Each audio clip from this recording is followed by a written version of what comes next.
My husband left the entire inheritance to our son, who kicked me out of the house. All I had left was an old garage, until I saw what was inside.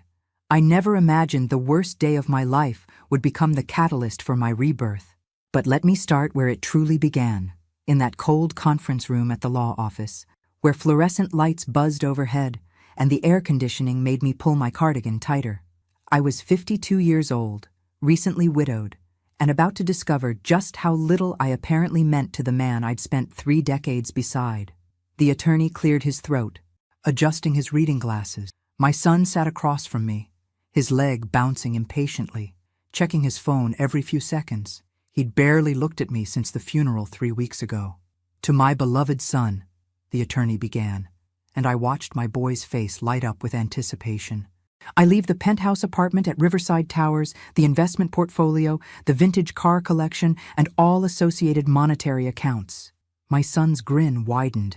19 years old, fresh out of college with a business degree, and now suddenly wealthy beyond imagination. He didn't even try to hide his satisfaction. The attorney continued, "To my wife of 30 years, I leave the property located at 847 Industrial Boulevard, the detached garage structure and all contents therein." Silence crashed over the room like a wave. I blinked, certain I'd misheard. "I'm sorry, what?" "The garage on Industrial Boulevard. Your husband purchased it in 2011. "A garage?" The word felt foreign in my mouth. "That's all?" My son laughed, actually laughed. Not warmly, but something sharp and dismissive. Looks like Dad knew who the real winner was. I turned to stare at him, this stranger wearing my son's face. "Excuse me? Come on, you haven't worked in what, 15 years? You barely understand how to use your smartphone. Meanwhile, I'm building my future." Dad obviously saw which one of us could actually handle wealth. Each word was a calculated strike. "I gave up my career to raise you," I said quietly, hating how my voice trembled. "Yeah, well, maybe that's why you ended up with a garage." He stood, pocketing his papers. Dad was always practical. He gave valuable assets to someone who could appreciate them. No offense, but offense was precisely what he meant to give. I sat frozen, my hands clasped so tightly in my lap that my knuckles had gone white. How had we arrived here? I thought back to the computer science courses where I'd met my husband 33 years ago. We'd been lab partners, both fascinated by technology, spending late nights debugging code and dreaming about the future. He'd loved my analytical mind.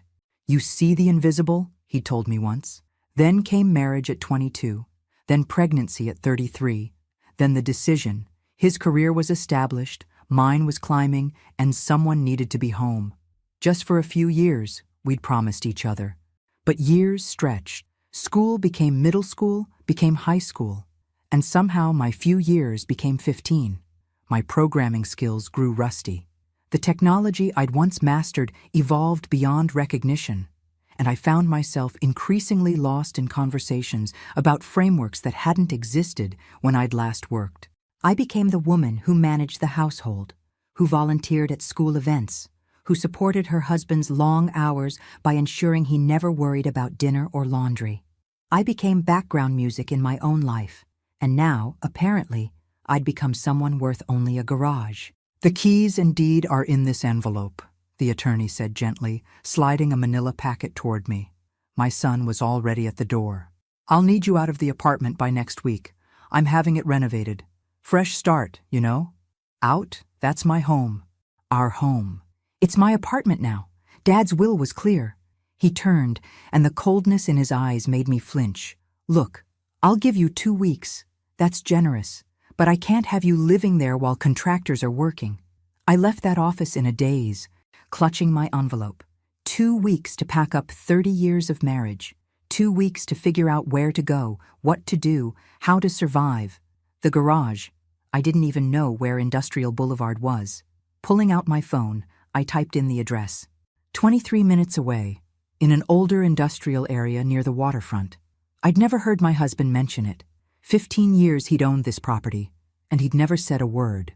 Inside the envelope was a single key, heavy and old-fashioned, attached to a simple ring. No note, no explanation, just a key to a building I'd never seen.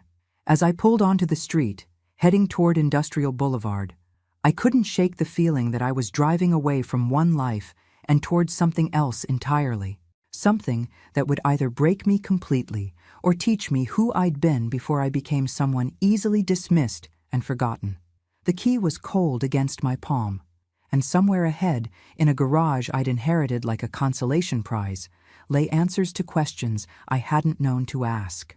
The 2 weeks of grace my son had grudgingly offered evaporated in less than 48 hours. I'd returned from the law office to find him already measuring walls in what had been our master bedroom.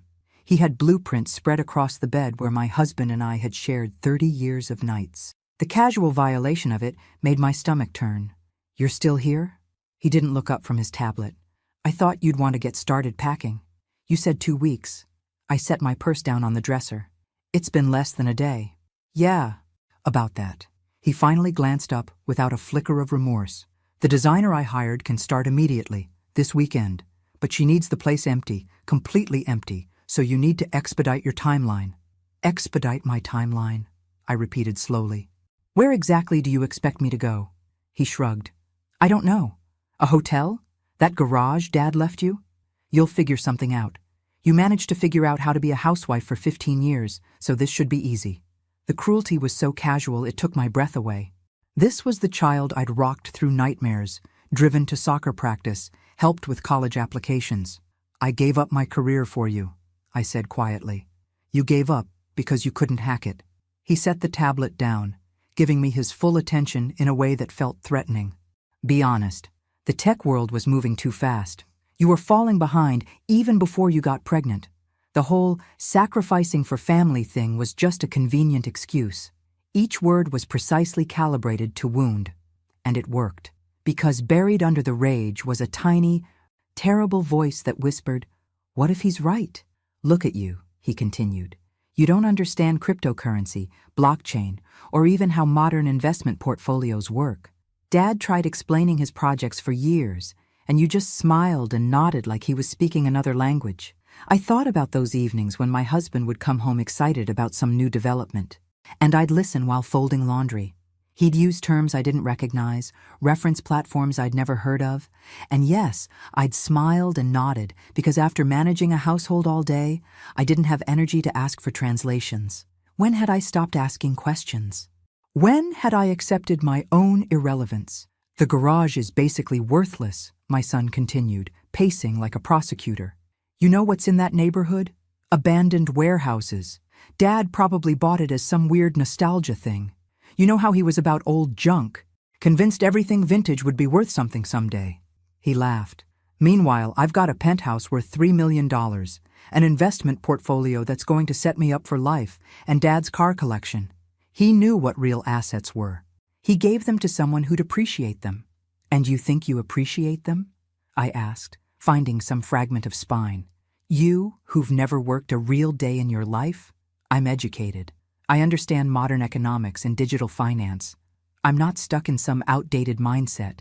Dad recognized that. He invested in the winner. The winner. As if life was a competition and I'd lost by loving my family. "I need you out by Friday," he said with finality. "The designers team starts Monday. You can take your personal items and any furniture from the guest room. Everything else stays. That furniture, we bought that together. And now it's mine. That's how inheritance works." He picked up his tablet again, dismissing me. "I've already hired movers for whatever you don't take. Storage unit information will be texted to you."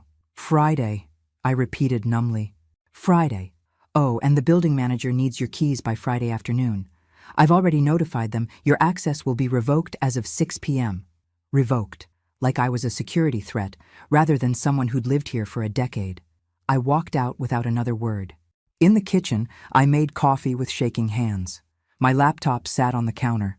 I opened it and pulled up the address again. 847 Industrial Boulevard. Street view showed a nondescript building with rolling doors, but my husband had bought it 15 years ago and never mentioned it. That meant something. My phone buzzed with a text. "Storage unit NUF 247 at Westside Storage. Code 4832. Clock starts Friday 6 p.m. Not even pretense of courtesy. just logistics and deadlines. I looked around the kitchen where I'd spent so many hours, the window where I'd watched seasons change, the table where we'd eaten thousands of meals, all of it about to belong to someone else. The key sat in my purse, heavy with implication. If I only had 3 days before I was homeless, I needed to know what I actually owned. Because despite everything, I couldn't quite believe the man who'd loved me for 30 years had left me with nothing but a cruel joke. Industrial Boulevard looked exactly as depressing as I'd imagined. I pulled up to 847 just as afternoon shadows stretched across cracked pavement. A few buildings showed signs of life, but most wore the defeated look of places time had forgotten. My garage sat between a vacant lot and what appeared to be a closed auto body shop. Gray cinderblock walls, standard rolling door, one small dirty window.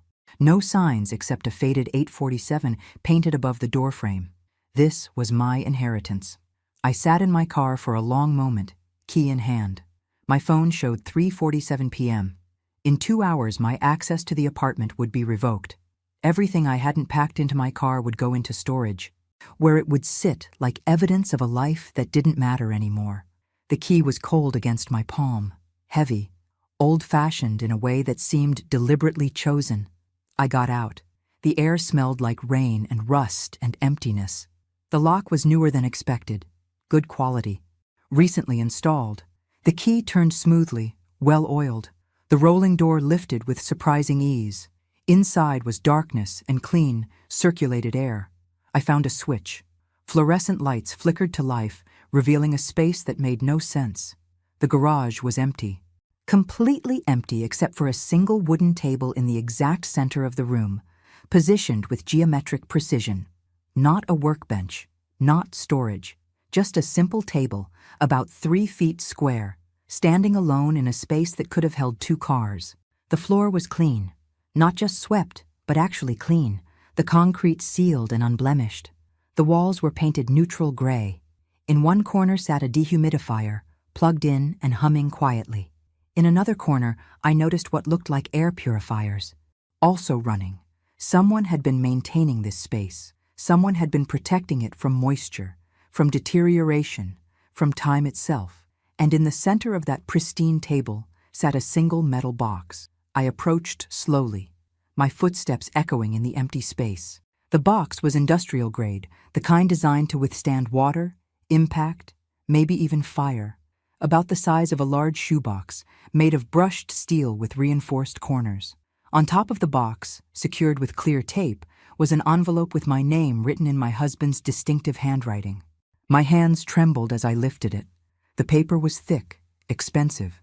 Inside was a single card with just 4 words. Our first date, remember?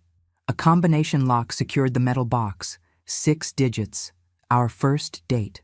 I closed my eyes, thinking back 33 years. We'd met in January during spring registration, but our first actual date had been 3 weeks later. February 14th, Valentine's Day. Though he'd insisted it wasn't about the holiday, he just finally got the courage to ask. February 14th, 1992. I tried. EO21492. The lock clicked open. Inside the box, nestled in custom-cut foam padding, were 3 items arranged with obvious care. First, a small electronic device, maybe 4 inches long, with a tiny screen and 2 buttons. It looked like a specialized piece of hardware, something purpose-built.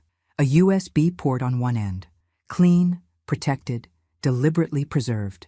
Second, a card made of steel, actual steel, about the size of a credit card, but thicker, heavier. Engraved on it in small, precise letters were 12 words, not sentences. Just 12 random-seeming words: venture, timber, fox, meadow, castle, orbit, ripple, acoustic, margin, dolphin, prison, feature. Third, beneath both items, a letter. Multiple pages, folded carefully, written in my husband's hand. I lifted the letter with trembling fingers, my computer science degree from decades ago suddenly whispering recognition. That device, the construction, the minimal interface, the careful offline storage, that steel card with seemingly random words. This wasn't random. This was a system, a security protocol, something designed to protect valuable data from digital threats by keeping it completely offline. I'd seen similar concepts in my coursework back when we were just beginning to understand the implications of digital security, before I'd left that world behind, before I'd forgotten that once I'd been someone who understood these things. The letter crinkled slightly as I unfolded it, and I recognized that sound. Archive-quality paper, acid-free, meant to last. Everything about this setup spoke of long-term planning, of someone who understood preservation, of someone who'd been protecting something precious. The first line of the letter read, "My dearest, if you're reading this, then I'm gone, and I can finally give you back what you sacrificed." I sank down to sit on the clean floor, my back against the wall, the letter clutched in my hands. Around me, the dehumidifiers hummed their quiet song of preservation. The fluorescent lights buzzed overhead, and in that sterile, carefully maintained space, I began to read the words my husband had left for me, words that would explain why a garage was worth more than any apartment, any car collection, any inheritance my son could possibly imagine. I read the letter 3 times sitting on that garage floor before the magnitude truly hit me. $20 million, not in some future possibility, not in stocks that might grow, in digital currency already purchased, already owned, already waiting. All I had to do was access it. My hands shook so badly I had to set the pages down. My husband had thought of everything: temperature control, moisture prevention, secure location. Even the lock combination was a test, making sure only I would open this. At the bottom of the metal box was another envelope. Inside, a business card, a name, a secure email, a phone number. Beneath it, a handwritten note. "He expects your call. Code word: Byzantine." Byzantine. The Byzantine general's problem: how to achieve consensus in a distributed system. It was a test, proof that I was who I claimed to be. My phone showed 5:47 p.m. In 13 minutes, my access to the apartment would be revoked. In 13 minutes, I would officially be homeless. Except I wasn't homeless. I was sitting in a garage worth $20 million. I gathered everything carefully and drove to a hotel near the airport. Not fancy, but clean and anonymous. Somewhere I could think. That night, I fell into research the way I used to in college. Laptop open, multiple tabs, notepads filling with questions. The muscle memory of learning returned immediately. Bitcoin, blockchain, cryptographic keys, distributed ledgers. The terminology was new, but the underlying concepts weren't. Hash functions. We'd studied those. Public key cryptography. Familiar. Merkle trees. I remembered data structures. It was like reading a language I'd once spoken fluently. The grammar had changed, but the logic underneath was exactly what I'd learned 25 years ago. By 2 a.m., I understood enough to be dangerous. By 4 a.m., enough to be careful. And by dawn, I understood why my husband had trusted me with this. This wasn't about being tech-savvy. It was about understanding systems thinking, following logic chains, recognizing patterns. All the things I'd been good at before I convinced myself I wasn't smart anymore. I waited until 9 a.m. to make the call. "This is a secure line," a calm voice answered. "I was given this number. The code word is Byzantine." A pause. "I've been expecting your call. I'm sorry for your loss. Your husband was a very thoughtful man. He left me something. I need help understanding how to access it safely." "I know what he left you. We've been in contact for 5 years preparing for this. Before we proceed, I need to verify your identity. Can you tell me the first word on your recovery seed?" I glanced at the steel card. "Venture? Good. And the last word? Feature. Excellent. Now, I need you to understand something very clearly. Those 12 words give complete access to your funds. Never type them into any website, never share them with anyone except me in secure conversations. Never photograph them. If anyone gets those words, they can steal everything. Do you understand?" My computer science training kicked in. Because the seed phrase generates the private key, and possession of the private key is possession of the funds. There's no password recovery, no customer service. The mathematics don't care who has the key. A surprised pause. "Your husband said you'd understand quickly." He was right. Over the next hour, we discussed security protocols, verification methods, and safe ways to eventually convert some digital currency into traditional funds. He explained how to use the hardware device, how to verify transactions, how to protect myself from scams targeting cryptocurrency holders. Your husband's timing was remarkable, he said. He bought at $3 per unit in 2011. Current price is approximately $42,000. That's a 14,000% return. 14,000%. On an investment everyone had called worthless. Start slowly, he advised. Convert 10% to traditional currency and establish yourself. Learn the systems, then make decisions from stability rather than desperation. Your husband set this up so you'd never have to rush. After we hung up, I sat in that hotel room, looking at the device and steel card and my research notes. My son would be at the apartment now, watching contractors tear out everything that reminded him of me. He'd be planning his renovated life, confident in his victory. He had no idea that the mother he'd dismissed as technologically incompetent had just spent 8 hours learning a new financial system. That the woman he'd mocked for not understanding modern investments now controlled more wealth than he'd ever see. But more than the money, more than the security, I'd found something I thought I'd lost forever. I'd found myself. The metal box contained more than just the hardware device and steel card. Beneath the main compartment, I discovered a false bottom secured by a simple latch. Inside were additional letters, each dated and sealed in plastic archival sleeves. I arranged them chronologically on the hotel bed. The earliest was dated 6 years ago, written just days after my husband's cancer diagnosis. The last was from 2 months before he died. Together, they formed a journal of his final years and the strategy he'd carefully built. The first letter began simply, "I have 6 months to live, maybe 12 if I'm lucky. The question isn't how to say goodbye. It's how to make sure my death helps rather than harms the people I love." He wrote about watching our son through high school and college, observing the transformation from sweet child to entitled young man. He'd noticed the obsession with appearance over substance, the need to display wealth rather than build it, the way our son measured success in social media likes and followers rather than genuine achievement. He lives on social media but doesn't understand the technology that powers it, one letter read. He posts constantly, but couldn't explain an algorithm to save his life. He wants everything that looks valuable without understanding what creates value. Another entry, dated 3 years ago. I tried discussing Bitcoin with him today. Told him I'd made an early investment that had grown substantially. He immediately wanted to know how to cash out and flip it. No curiosity about the underlying technology, no patience for long-term thinking, just immediate gratification. It confirmed what I already suspected. He's not ready for real wealth. It would destroy him. My husband had known. All those years, he'd known exactly who our son was becoming, and it had broken his heart. But there were also letters about me, observations that made my throat tight. I watched her help him with calculus homework last night. She worked through problems faster than I could, explaining concepts with perfect clarity. Then at dinner, when I mentioned my work project, she got that distant look, the one that says, "This isn't for me anymore." How did I let her forget she's brilliant? From 4 years ago. She organized all our documents today, created a system for tracking household expenses that's more elegant than software I've seen professional engineers spend months designing. She doesn't even realize she's still thinking like a computer scientist. She just thinks she's being organized. I want to shake her and tell her, "This is programming. You're still solving problems.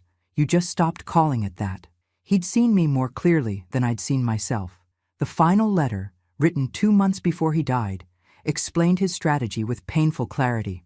I've divided everything strategically.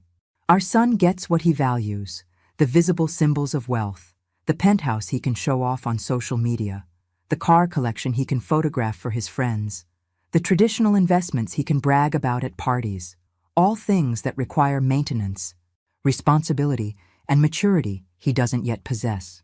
They'll teach him lessons through natural consequences.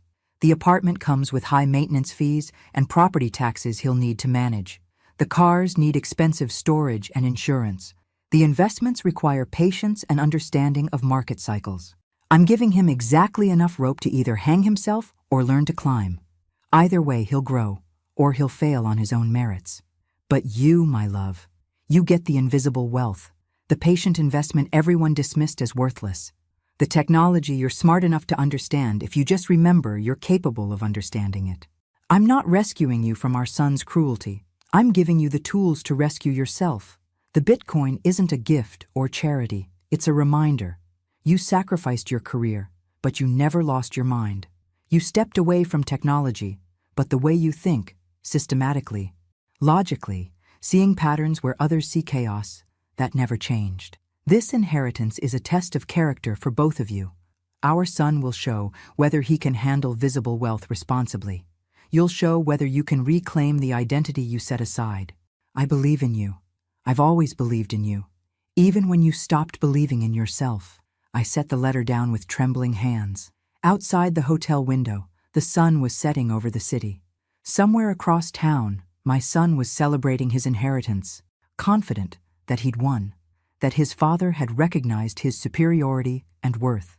He had no idea that every single asset he'd received was actually a test, that the apartment came with responsibilities he'd never considered, that the investments would require patience he'd never developed, that his father had given him exactly what he needed, not comfort and validation, but challenge and consequence. And me? I'd been given something far more valuable than money. I'd been given permission to be myself again, proof that my husband had always seen past the housewife role to the woman underneath. Recognition that intelligence doesn't expire just because you take time away. The hardware device sat on the bedside table, small and innocuous. Inside it, secured by mathematics and cryptography, was enough wealth to never worry about money again. But the real inheritance was simpler and more profound. The knowledge that I'd never stopped being brilliant. I'd just forgotten to look. 3 weeks after opening that garage, I stood in my new home in Playa del Carmen, watching sunset paint the ocean in shades of orange and gold. The house wasn't extravagant. 3 bedrooms, open floor plan, windows facing the water. But it was mine. Purchased outright with cash converted from a fraction of my Bitcoin. Following the specialist's advice, I'd converted exactly 10%, 50 units at $42,000 each. $2.1 million transferred into traditional banking with proper tax documentation. The remaining 450 Bitcoin stayed secured offline, protected by mathematics. The conversion process had been straightforward once I understood the mechanics. The specialist guided me through exchanges and transfer procedures. My computer science background made the technical aspects intuitive. I wasn't just learning cryptocurrency, I was remembering how to learn. That remembering changed everything. I'd enrolled in online courses on financial technology, blockchain architecture, and digital economics. Not because I needed to understand my inheritance better, but because I'd forgotten how much I loved learning, how satisfying it felt to encounter difficult concepts and achieve comprehension. The courses led to certifications. The certifications led to consulting opportunities. Within 2 months, I'd gone from dismissed housewife to advisor on cryptocurrency security for wealthy individuals. People paid me substantial fees to explain what my husband had left me, how to protect digital assets, verify transactions, avoid scams. The irony wasn't lost on me. My son had mocked me as technologically incompetent. Now I was teaching millionaires how to secure their digital wealth. I'd also established traditional investments, diversified portfolios, real estate generating rental income, bonds providing stable returns. Not because I needed money, but because I'd remembered I was good at systematic thinking, at analyzing risk and reward. My phone rang. My son's name appeared. He'd been calling regularly, though never to ask how I was. I answered on the 3rd ring. "Where are you?" he demanded without greeting. "I went by the storage unit. Most of your stuff is still there. I took what I needed. The rest can stay. The 30-day deadline is coming up. If you don't claim it, it gets donated." "I know. That's fine." Silence. He hadn't expected that. "So where are you living?" "I'm settled. Don't worry about me." "I'm not worried. I just need to know for legal purposes. The estate lawyer needs a current address." I gave him the specialist's business address, a registered agent service that forwarded mail without revealing my location. No need to tell him I was living beachfront in Mexico. "Mexico?" His voice dripped with disdain. "What are you going to do there?" "Live. Learn, work, all the things I stopped doing. Work? Doing what? You haven't had a real job in 15 years. I'm consulting on financial technology and digital asset security. He laughed. That same sharp, dismissive sound. Right. Who's going to hire you for that? Several people already have. But I need to go. Was there anything else? Yeah, actually. I'm having cash flow issues. The apartment maintenance fees are higher than expected. And the property taxes are your responsibility, I interrupted gently. Your father left you substantial assets. Learning to manage them is part of growing up. I just need a short-term loan, $5,000. I'll pay you back. $5,000. Insignificant compared to my wealth, but giving it would teach exactly the wrong lesson. No, I said. No? Are you serious? I'm your son. Which is precisely why I'm saying no. Your father gave you everything you need to succeed. What you do with it is up to you. This is because of how I treated you, isn't it? You're being vindictive. I'm being a parent. There's a difference. I watched waves roll onto the beach. You need to learn that assets require responsibility, that wealth without wisdom leads to poverty. Your father understood that. So you're just going to let me struggle? I'm going to let you learn. Just like I'm learning. I hung up before he could respond. My hands weren't shaking this time, because somewhere in the past 3 weeks, I'd remembered something crucial. Love doesn't mean rescue. Sometimes it means letting people face consequences. Outside, the ocean continued its rhythm. Inside, I returned to my laptop where I'd been reviewing a consulting contract. Tomorrow, I had a video call with a client in Singapore. Next week, an online seminar on blockchain security. My son thought I'd moved to Mexico to hide in shame. He had no idea I'd moved here to rebuild myself in a place where no one knew the housewife I'd been, where I could become again the woman I'd forgotten, the one who solved complex problems, who understood elegant systems. The woman my husband had always known was still there, waiting to remember herself. The call came on a Tuesday morning while I was preparing for a client presentation. Not from my son, but from someone I barely remembered, a young woman who'd been in his graduating class. I'm sorry to bother you, she began hesitantly. I got your number from the estate lawyer's office. I know we don't really know each other, but I'm worried about your son. He's in serious trouble. My stomach tightened. What kind of trouble? Financial. Really bad financial trouble. He won't talk to anyone about it. But some of us have pieced things together. She took a breath. I think someone needs to know before this gets worse. Over the next 20 minutes, she painted a picture that was somehow both shocking and entirely predictable. 3 months. That's how long it had taken my son to destroy his inheritance. It started with a business opportunity presented by someone he'd met at an exclusive club, a cryptocurrency investment platform promising to double money in 60 days through proprietary trading algorithms. My son had invested $200,000 from his portfolio without understanding that legitimate investments don't guarantee returns, and cryptocurrencies are volatile by nature. The platform was a classic pyramid scheme. It paid early investors with money from new investors, creating the illusion of profit. My son, seeing his account balance grow, invested more, then recommended it to friends, earning referral bonuses, then mortgaged the apartment to invest even larger amounts. By the time the platform collapsed, taking all the money with it, he'd lost over $500,000. But that wasn't all. He'd also fallen for multiple other scams. An NFT project that promised exclusive access to celebrity events. The celebrities didn't exist. A decentralized finance platform that was actually just stealing login credentials. A coin that claimed to be the next Bitcoin, created by scammers who disappeared with investor money. He kept posting about his investments on social media, she explained, making it look like he was this successful crypto trader. But he didn't understand anything about blockchain or security. He just saw the word crypto and threw money at it.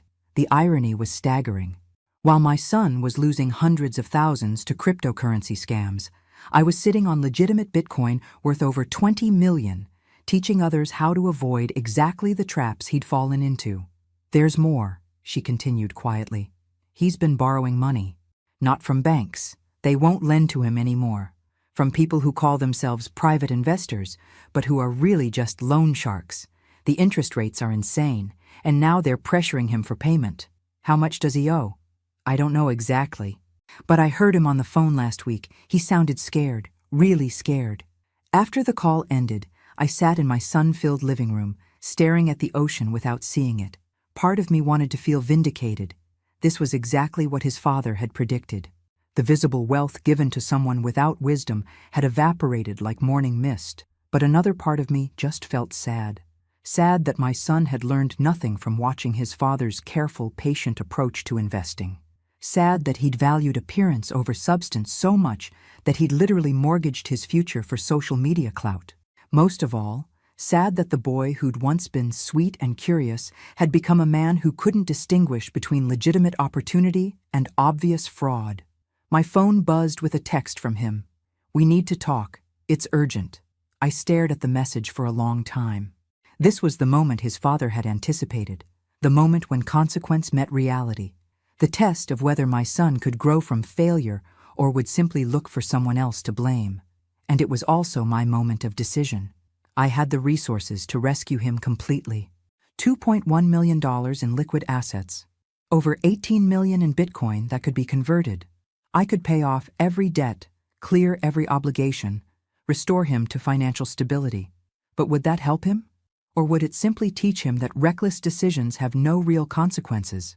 That there would always be someone to save him from himself? I thought about my husband's letters, about how he'd structured the inheritance as a test, about how he'd trusted me to be strong enough to let our son learn through natural consequences. I thought about the past 3 months, how struggling and learning and rebuilding had transformed me from someone who'd forgotten her own capabilities into someone who was thriving, how the challenge, not the rescue, had saved me. My son hadn't asked for help when he'd kicked me out, hadn't shown mercy when I'd had nowhere to go, hadn't demonstrated even basic human kindness when I'd been at my lowest. But more importantly, rescuing him now would rob him of the only teacher powerful enough to change him, reality itself. I typed my response. "I'm available to talk on Friday at 2 p.m., video call." Then I returned to preparing my presentation on cryptocurrency security, where I'd be teaching people how to avoid exactly the mistakes my son had made. Friday at 2 p.m., my son's face appeared on my laptop screen. He looked terrible. Dark circles under his eyes, hair uncombed, wrinkled shirt. The confident young man from the law office had been replaced by someone genuinely frightened. "Thanks for taking my call," he said, humility startling in his voice. "Of course. You said it was urgent." He took a breath. "I'm in trouble. Serious financial trouble. I made bad investments, and now I owe money to people who aren't patient about collecting." I heard. Someone reached out with concerns. His expression tightened. "People are talking about it? People are worried. There's a difference." He nodded, then steeled himself. "I need help. I need money to clear my debts and start over. I know I treated you badly. I know I don't deserve to ask, but you're my mother, and I don't know where else to turn." There it was, the moment his father had predicted. I looked at my son through the screen, this 19-year-old who'd thought he understood the world, who'd dismissed me as irrelevant, who'd kicked me out without mercy. "How much do you need?" I asked calmly. Hope flared in his eyes. $600,000 would cover everything, the loans, the mortgage, the penalties. $600,000. I had that multiple times over. I could write that check without affecting my security at all. "I can't give you that money," I said gently but firmly. The hope died immediately. Can't or won't. Won't. Not because I don't have it. Not because I don't care. But because giving it to you would be the worst thing I could do. The worst thing? His voice rose. "Do you understand what will happen if I don't pay these people? Then you need to contact law enforcement. If you're being threatened, that's a criminal matter. And tell them what? That I willingly borrowed from loan sharks? That'll go great. You made choices. Adult choices. Now you're facing adult consequences. I can't protect you from that. I'm your son, which is exactly why I'm saying no." I kept my voice calm. Your father spent decades building his expertise, decades of study, discipline, learning from mistakes. He didn't become successful through shortcuts or schemes. He earned it through patient, careful work. I leaned forward. "You're 19 years old. You've barely started your adult life, and you expect everything immediately. You thought you could outsmart the market, beat the system, find easy money. Now you want me to rescue you so you never have to feel the full weight of those choices. So you're just going to let me fail? Lose everything? I'm going to let you learn. There's a profound difference. I paused. I forgive you for how you treated me. I forgive the cruelty, the dismissal, the contempt. But forgiveness doesn't mean I rescue you from consequences. Real love sometimes means standing back and letting someone experience the results of their decisions. His face hardened. This is revenge. If I wanted revenge, I'd do nothing and say nothing. Instead, I'm telling you clearly, you have to fix this yourself. You have to negotiate with creditors. You might lose the apartment. That's a consequence. You might have to declare bankruptcy. That's also a consequence. You might have to start over with nothing. And that might be exactly what you need. How is losing everything what I need? Because right now, you're a long way from being even 1% of what your father was. He understood patience, discipline, genuine knowledge. You understand shortcuts and appearances. Until you close that gap through real effort, no amount of money I give you will help. You'll just lose it again. Tears formed in his eyes. So that's it? Your own son is in danger and you're going to lecture me? I'm going to trust that you're capable of more than you've shown. I'm going to believe that hitting bottom might finally teach you lessons that comfort never could. I softened my voice. You're smart. You're young. You can recover from this, but only if you do the work yourself. And if I can't? If these people hurt me? Then you go to the police. You ask for help from proper authorities. You declare bankruptcy and accept legal protections. What you don't do is expect your mother to hand you $600,000 so you can avoid learning anything.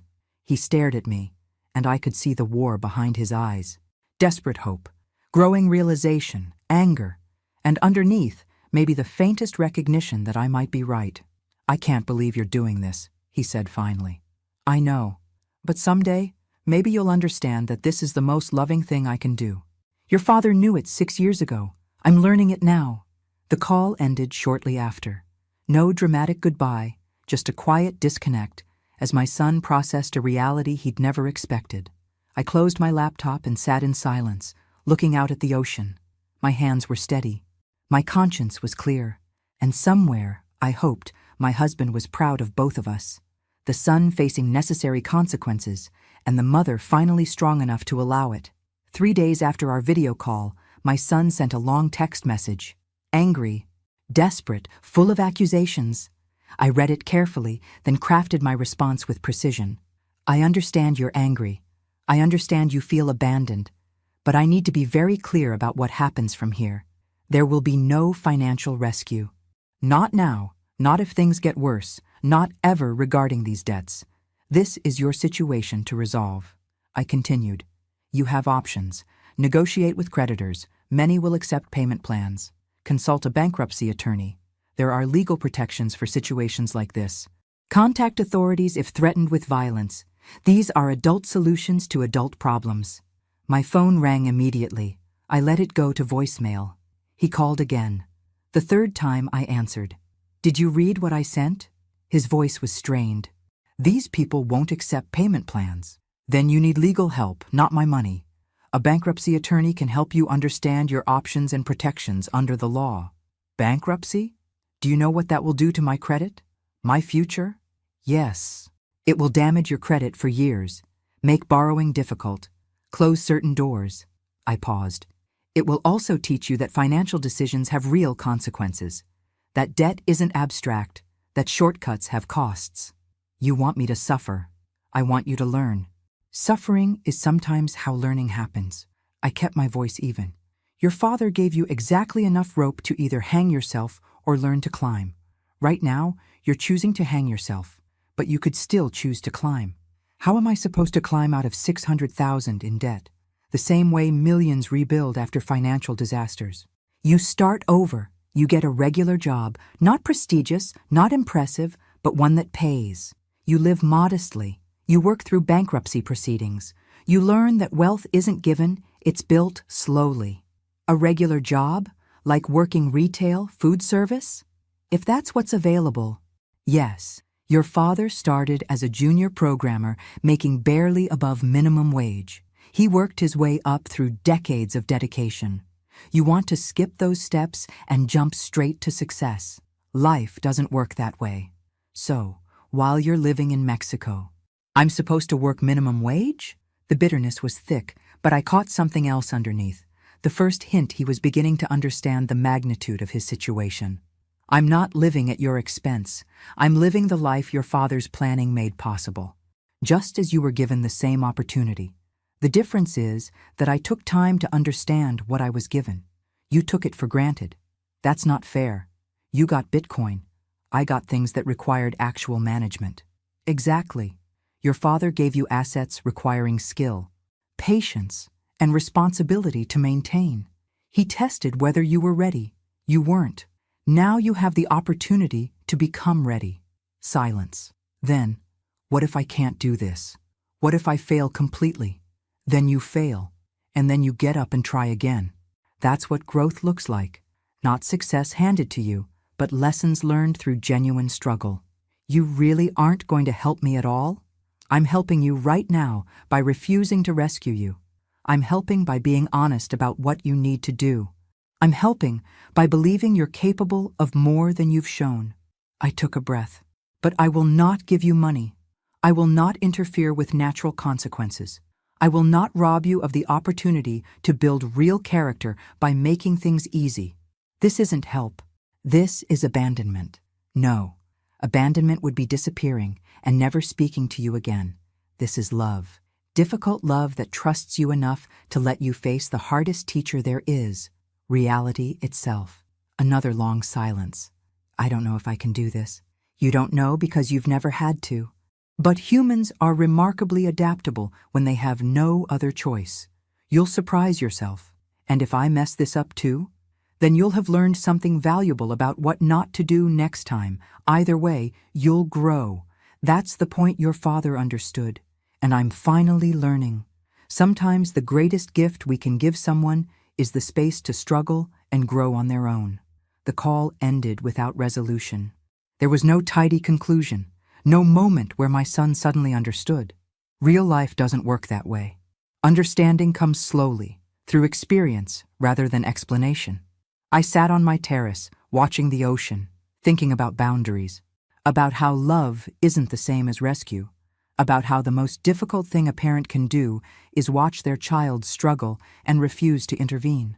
My son had accused me of cruelty, but cruelty would be giving him money and teaching him that reckless behavior has no consequences. Cruelty would be robbing him of the chance to discover his own strength. What I was doing was hard. It hurt. It went against every instinct, but it was right. His father had known it, and now, finally, so did I. 6 months passed without direct contact. I didn't call. I didn't text. I didn't check up on him through mutual acquaintances. I respected his space to either grow or fail entirely on his own merits. The silence was harder than I'd expected. Every maternal instinct screamed to reach out, to check if he was safe. But I remembered my husband's letters, remembered how he'd predicted this exact moment, the temptation to interfere, to soften the lesson, to rescue rather than trust. So I focused on my own life instead. My consulting practice had grown beyond anything I'd imagined. I was working with clients across 3 continents, teaching cryptocurrency security and digital asset protection. The woman mocked as technologically incompetent 6 months ago now charged $5,000 per hour for her expertise. But the work that meant most had nothing to do with money.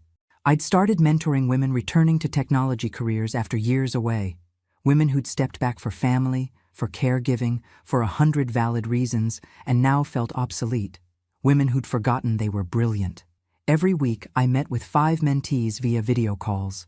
We discussed imposter syndrome, skill-building strategies, and translating life experience into technical competencies. I taught them what I'd relearned, that logic doesn't expire, that problem-solving abilities don't vanish, that stepping away isn't giving up. Watching these women rediscover their confidence reminded me of my own journey. Each one who landed a job felt like a small victory. I also established a foundation focused on financial literacy and technology education for young adults. free workshops on understanding investments, avoiding scams, and building wealth responsibly. Everything my son should have learned, but hadn't. I named it after my husband. His legacy wouldn't just be the fortune he'd left me, but the knowledge he'd valued, shared freely with people who needed it. I didn't invite my son to be involved. This wasn't punishment. It was recognizing that his journey was separate from mine. If he wanted to participate someday, after he'd grown, the door would be open. But I wouldn't force it. Occasionally, news reached me through indirect channels. The young woman who'd first called continued to update me, though I never asked. My son had lost the apartment. The bank had foreclosed after he'd missed mortgage payments. He'd declared bankruptcy, as I'd suggested. The process had been humiliating, she said, but he'd gone through with it. He was living in a modest apartment with roommates, working 2 jobs, one at a coffee shop, one doing evening cleaning at an office building. Nothing prestigious, nothing he could post on social media to impress anyone. Every time I heard these updates, my heart ached, but I didn't reach out, didn't offer help, didn't interfere, because this was exactly what needed to happen. My son was learning what work actually meant, what it felt like to be tired from physical labor, to count pennies, to choose between small luxuries. He was learning what his father had known, that wealth built on understanding is stable, while wealth without wisdom evaporates. He seems different, she told me during one update. Quieter, less arrogant. I don't know if he's broken or just growing up. Maybe both, I said. Sometimes breaking is how growing happens. I wondered if he thought about me, if he was angry still, or if he'd started to understand why I'd refused to rescue him. I wondered if he'd figured out that the mother he'd dismissed as poor was actually the one with real wealth. But I didn't wonder enough to break my silence. My husband had trusted his plan. Give our son visible wealth to test his character, give me invisible wealth to reclaim my identity. The test was still ongoing, and the most important thing I could do was stay out of the way and let results develop naturally. On my terrace in Playa del Carmen, I'd sometimes watch the sunset and think about the 2 paths diverging from that law office 6 months ago.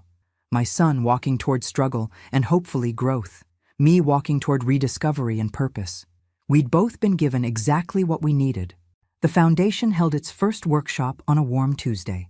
25 young people attended, eager to learn about financial literacy and cryptocurrency basics. I taught them how to spot scams, understand compound interest, and build wealth slowly through patience. At the end, a 19-year-old raised his hand. Why are you doing this for free? I thought carefully. Because someone I loved taught me that the greatest wealth isn't money. It's understanding. And understanding is only valuable if you share it. As I said it, I thought about my son. Wherever he was, whatever job he was working, I hoped he was learning exactly that lesson. Not from my lectures, but from the grinding, difficult teacher of real experience. The workshop ended, and I remained in the space, looking at empty chairs, thinking about all the ways we try to teach people we love. Some lessons can only be learned alone. Some growth can only happen in silence. Some love looks like absence, because presence would prevent the very transformation we're hoping for. 6 months of silence. It felt like forever. It felt like just the beginning. 3 years later, at 55, I stood in that same garage on Industrial Boulevard where everything had changed. I'd kept the property, though I'd never stored anything here again. It had become a memorial, a reminder, a place to return when I needed to remember who I'd been and who I'd become. The metal box was long gone, its contents distributed into secure storage solutions. The hardware wallet that had held $20 million in Bitcoin was now just one of many tools I used. The cryptocurrency markets had been volatile, but patience, that lesson my husband had understood, had served me perfectly. But I wasn't here to think about money. I was here to think about wisdom. My husband had seen something 3 years ago that I'd only begun to understand. The garage wasn't really about Bitcoin or hidden wealth. It was a message. You were always capable. You were always brilliant. Now remember, the inheritance wasn't $20 million. It was permission to be myself again. Proof that stepping away from a career didn't erase intelligence. That raising a child didn't diminish capability. That years away from technology didn't delete the fundamental way I thought. He'd given me back my identity. And our son? I still didn't know if he'd learned what he needed to learn. I'd heard through occasional updates that he'd finished bankruptcy proceedings, that he'd kept working 2 jobs for over a year before finding entry-level work at a tech company, in customer service, helping people understand basic technical concepts. The pay was modest, the work unglamorous, but it was legitimate, honest employment, requiring consistency and patience. Whether he'd grown into wisdom or simply learned to survive, I couldn't say. We'd exchanged exactly 3 emails in 3 years, awkward messages that acknowledged we were both alive, but didn't bridge the distance. Maybe someday he'd understand what his father had done. Maybe he'd recognize that the visible wealth had been a test he'd failed but could still reclaim through genuine growth. Maybe he'd realize my refusal to rescue him had been love. Or maybe he wouldn't. Maybe he'd remain bitter, convinced I'd abandoned him. Never understanding that need and want are different. Either way, it was his journey, his lessons to learn or refuse, his life to build or waste. I'd done what I needed to do, honored my husband's plan, lived with integrity, refused to rob my son of growth that only comes through struggle. My consulting practice had evolved. I now ran a firm with 5 employees, all women who'd returned to tech after career breaks. We specialized in digital asset security, serving clients worldwide. The foundation had expanded to 3 cities, teaching thousands of young people about financial literacy. I'd also started dating, cautiously, a professor of computer science who appreciated both the woman I'd been and the woman I'd become. Nothing serious yet, but the possibility felt like permission to imagine futures beyond remembering the past. The key to the garage sat on my desk at home. A paperweight now, but I kept it visible as a reminder. Locked doors can open, hidden wealth can be found, and forgotten identities can be reclaimed. My husband had spent 6 years planning this gift. He'd purchased Bitcoin when everyone mocked it. He'd maintained a garage in secret for over a decade. He'd written letters predicting our futures with uncanny accuracy. He'd structured an inheritance that tested both his son's character and his wife's resilience. And in doing all of that, he'd given me something I hadn't known I needed. Proof that I'd never stopped being brilliant. I'd just forgotten to look. The useless garage had contained the most valuable lesson, that we teach people who they are by what we trust them to understand. My husband had trusted me with complexity, with technology, with transformation. He'd trusted me to be smart enough, patient enough, capable enough. And in doing so, he'd reminded me to trust myself. As for my son, wherever he was in his journey, I'd given him something too. Space to become someone without the crutch of rescue. The opportunity to build character through consequence. The chance to discover his own strength. Whether he'd taken that gift or resented it, I might never know. But I'd learned that love isn't always about presence. Sometimes it's about absence, stepping back and trusting that people can grow if we stop preventing their struggles.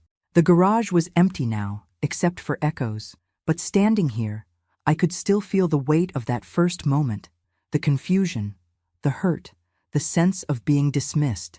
I'd thought the garage was evidence of my insignificance. Instead, it had been proof of my value all along. I locked the door one final time and walked to my car. Behind me, the building sat quiet and unremarkable.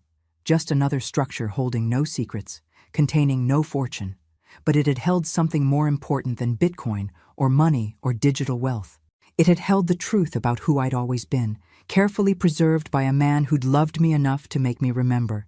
And that truth had set me free.